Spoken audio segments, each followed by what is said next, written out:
तो बच्चों चलते हैं एग्जाम्पल नंबर 2 में, है ना। एप्लीकेशन ऑफ एनालिसिस का थर्ड पॉइंट का एग्जाम्पल नंबर 2। एग्जाम्पल नंबर 2 में क्या रहा है कि टाइम पीरियड टी दिया हुआ है ना, of a simple pendulum depends on time period of the simple pendulum. Pendulum कैसा होता है?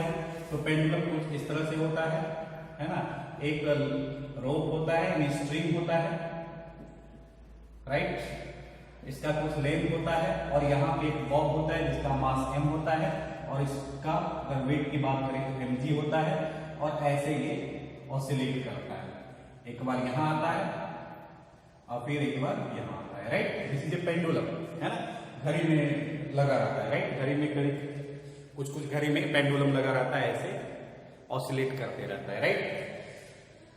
तो बोलता है कि एक ऑसिलेशन कंप्लीट करने में इसको टाइम पीरियड टी लगता है। तो उस टी किस पे डिपेंड कर रहा है? वो टाइम पीरियड जो लग रही है पेंडुलम में, है ना, सिंपल पेंडुलम में, वो डिपेंड किस पे कर रहा है? तो टी डिपेंड यानी time period of a simple pendulum depend कर रहा है लेंथ ऑफ पेंडुलम। पेंडुलम का जो लेंथ है उस पे डिपेंड कर रहा है। Mass of the Bob, pendulum में एक बॉब होता है, राइट, उस बॉब के मास पे डिपेंड करता है। और तीसरा एक्सेलरेशन ड्यू टू ग्रेविटी यानी कि स्मॉल जी पे डिपेंड करता है।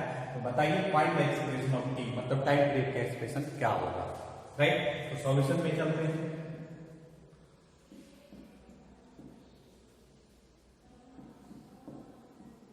Given step number 1, time period किस पे डिपेंड कर रहा है? Directly proportional to length of the pendulum. इस पे पावर कुछ रख देंगे, x रख देंगे। फिर टाइम पीरियड किस पे डिपेंड कर रहा है? मास ऑफ द बॉब, मास पे पावर रख देंगे, राइट, y। फिर टाइम पीरियड किस पे डिपेंड कर रहा है? एक्सेलरेशन ड्यू टू ग्रेविटी, उस पे पावर कुछ रख देंगे, j। क्लियर? क्लियर यहां तक? Step number 1। Step number 2, combine करो इक्वेशन को।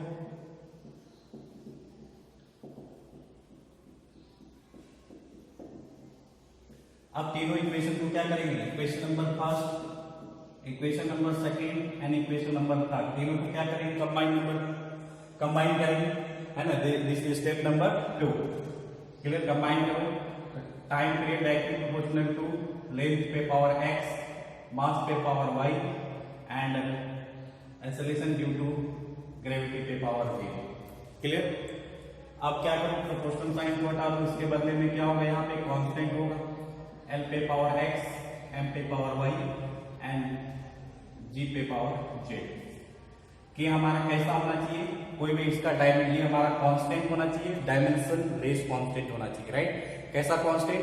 डायमेंशन लेस, इसका कोई डायमेंशन नहीं होना चाहिए, तभी हम फॉर्मूला को डिराइव कर सकते हैं। अदरवाइज डायमेंशन एनालिसिस से फॉर्मूला को डिराइव नहीं कर सकते।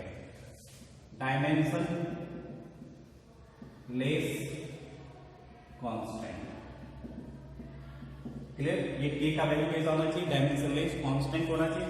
कांस्टेंट तो होना चाहिए बट डायमेंशन लेस होना चाहिए, राइट। फिर ये था स्टेप नंबर 2। अब स्टेप नंबर 3 में क्या करेंगे? इधर का डायमेंशन, इधर का डायमेंशन एक दूसरे को इक्वेट करेंगे, राइट। यहां तक नोट कीजिए, फिर आगे चलते हैं।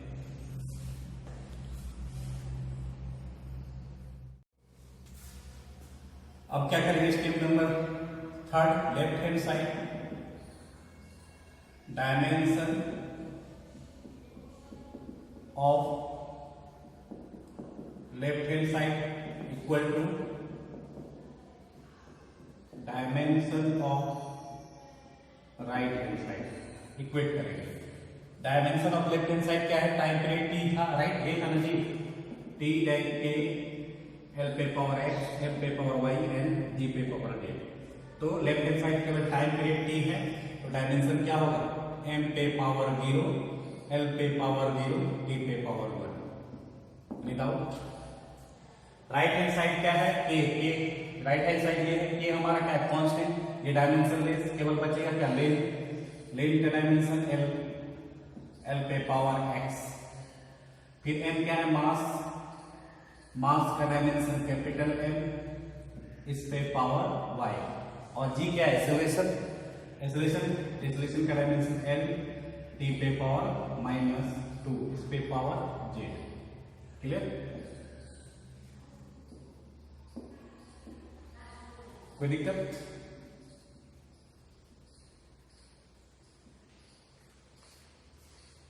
इसको 2 मत समझना, जेड है। ओके, सो राइटिंग में प्रॉब्लम नहीं, चलिए कोई बात नहीं। आइए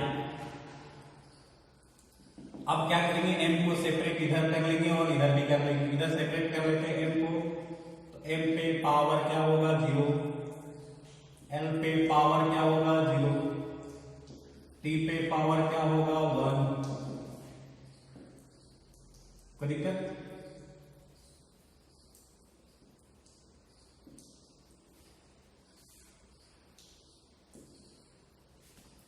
अब इधर एल पे पावर क्या हो जाएगा x,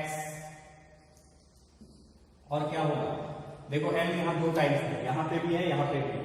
यहां एल पे पावर x है, यहां पे एल पे पावर क्या होगा j, इसलिए यहां पे क्या हो जाएगा x प्लस j। पहले m को लाओ इधर, m हमारा एक ही है तो m पे पावर y। कोई दिक्कत? अब l की बात करते हैं, क्लियर? l यहां पे 2 टाइम्स, l पे पावर x, l पे पावर j, तो ये हो जाएगा x plus j। Any doubt? t पे पावर क्या हो जाएगा -2j। कोई दिक्कत? अब इक्वेट करो,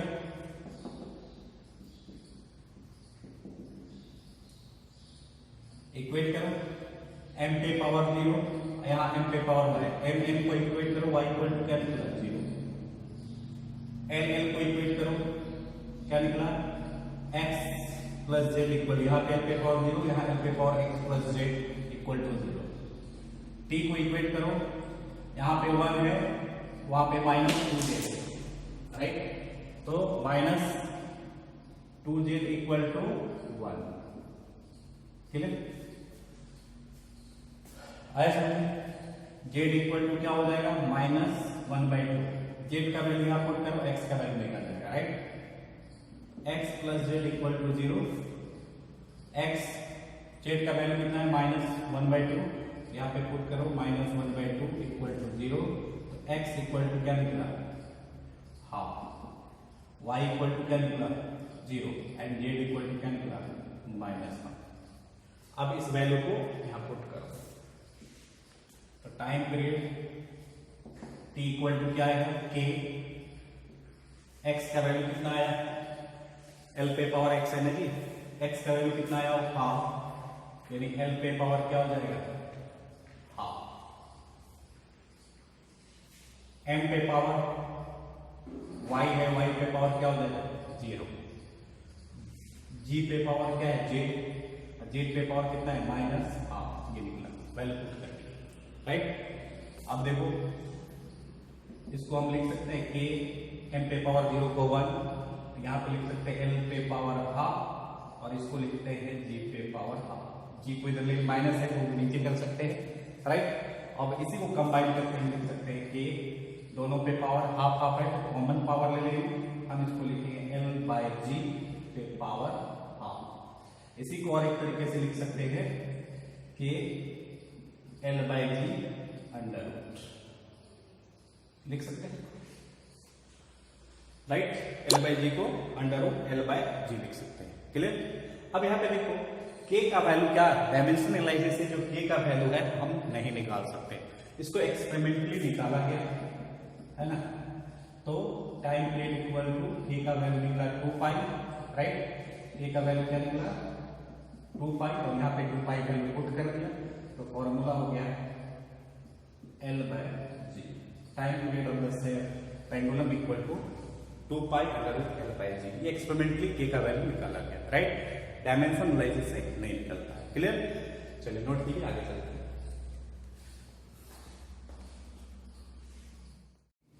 बच्चों, एप्लीकेशन ऑफ एनालिसिस का थर्ड पॉइंट का जो तीसरा एग्जांपल है वो ये है कि centripetal force F। Centripetal force होता क्या है कि जब कोई ऑब्जेक्ट सर्कुलर पाथ में, this is a circular path, right?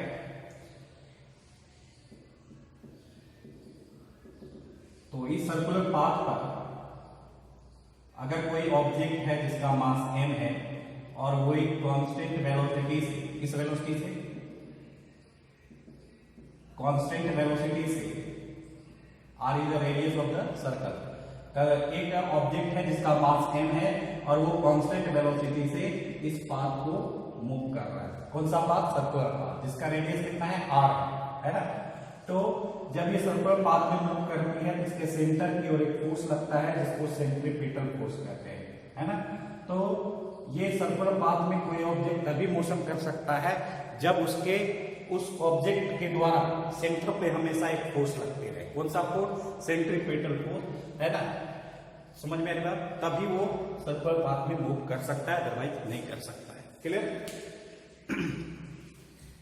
तो वही कहा है कि जो ऑब्जेक्ट है जब वो सर्कल में मूव कर रही है जिसका रेडियस r है तो उस पर फोर्स F लगता है, उसका सेंटर, उसको वो सेंट्रीपिटल फोर्स कहते हैं, जो डिपेंड करता है ऑब्जेक्ट के मास पे, ऑब्जेक्ट के मूविंग वेलोसिटी पे and radius of the circle पे, राइट। तो फिर से क्वेश्चन पढ़ देते हैं, रीड कर देते हैं। Centripetal force acting on A particle of mass m, एक पार्टिकल है जिसका मास m है, उस पे एक सेंट्रीपिटल फोर्स लग रही है, मूविंग इन अ सर्कल, जो पार्टिकल है वो सर्कल में मूव कर रही है जिसका रेडियस r है और विद वेलोसिटी v, जिसकी वेलोसिटी v है ना।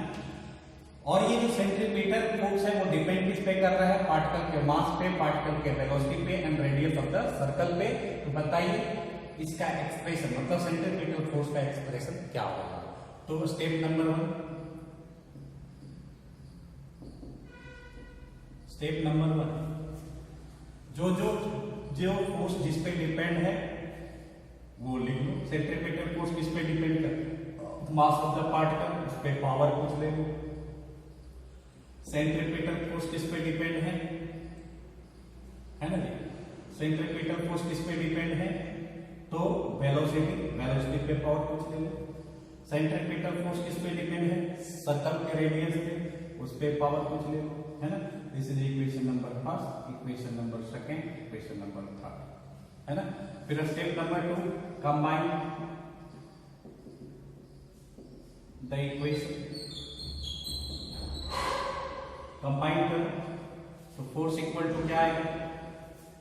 है ना, प्रोपोर्शनल साइन, m पे पावर x, b पे पावर y एंड r पे पावर j।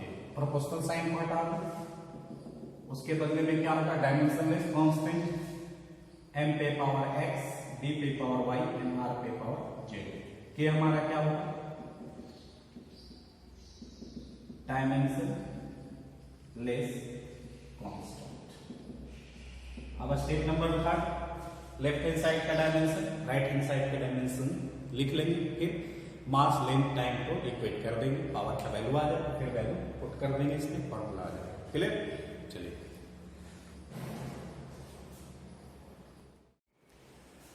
तो बच्चों हमारा जो इक्वेशन आया वो क्या है? Force equal to K m पे पावर x, b पे पावर y, r पे पावर j। अब क्या करेंगे? Step number 3, dimension of left hand side इधर, dimension of right hand side इधर, राइट।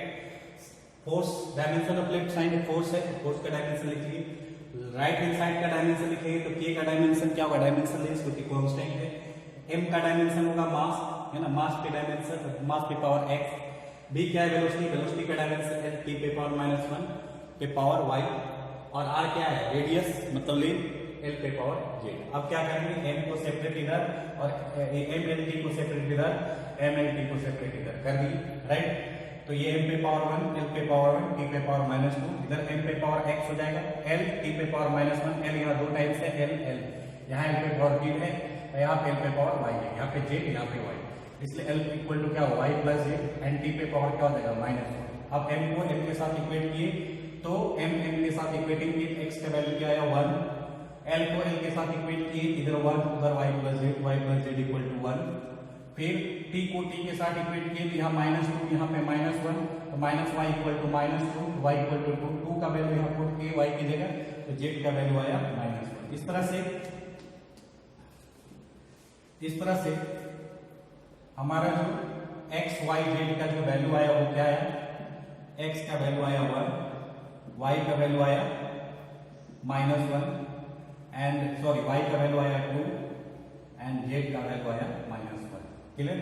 अब ये वैल्यू को इस इक्वेशन पे पुट कर दो, तो force equal to k m पे पावर क्या हो जाएगा, m पे पावर x यानी q1, y क्या है 2 यानी b पे पावर 2 हो जाएगा क्योंकि y है, y equal to 2, z equal to -1 तो r पे पावर क्या हो जाएगा -1, राइट। इस तरह से इसका इक्वेशन लिख सकते हैं k m v square upon r पे पावर -1 को नीचे ला सकते हैं, राइट, क्लियर।